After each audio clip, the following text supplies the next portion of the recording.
Speaking of fractions, one of the big things of fractions is to cancel. In other words, if we have 3 times 5 over 2 times 3, we cancel out the 3's, and we get 5 over 2. And this is something we do all the time. But why does this work? Why am I allowed to just cancel? I mean, if I have, for example, if I have 3 plus 5 over 2 plus 3, I can't just cancel out the 3's. That doesn't work. In fact, if you don't believe me, let's figure it out. Because if I would cancel the 3's, I get 5 over 2. If I don't cancel the 3's, I get 3 plus 5 is 8. 2 plus 3 is 5. Well, let's look at these as decimals. This is equal to 2.5, and this is equal to 1.6. Not the same thing at all.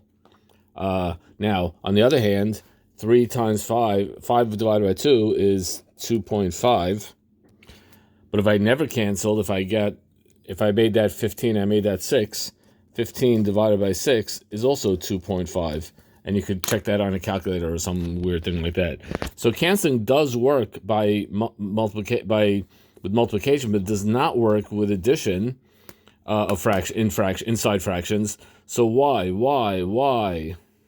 Now, if I was in class, I would say, okay, everybody draw it out, work it out, figure it out, so on and so forth. Oh, by the way, this is from trombone. You always see this here because I played trombone when I was in high school. Well, to figure out why, here's one way of showing it. First of all, let's just switch the 3 times 5 into 5 times 3 because I wanted to. It doesn't matter which. I just wanted 2 3's on top of each other. Now, we showed in the previous video that this could be separated into 2 fractions because in the previous video we showed that you can, when you multiply 2 fractions, you multiply across top and across the bottom. But what is 3 over 3? What is 3 over 3? Well, 3 over 3 equals 1. And when you multiply something by 1, it does not change the value. So it's not that we canceled the 3's, it's that we showed that the 3's are not really a factor. They really don't contribute anything because they just equal 1. So it's not a question of canceling, it's a question of multiplying by 1 and not changing the value. Here's another way to see about canceling, because 6 over 8, well, I'm canceling out the 2's, it's 3 over 4. But here's what we see. Here we can sort of see from this picture how let me draw the 6/8.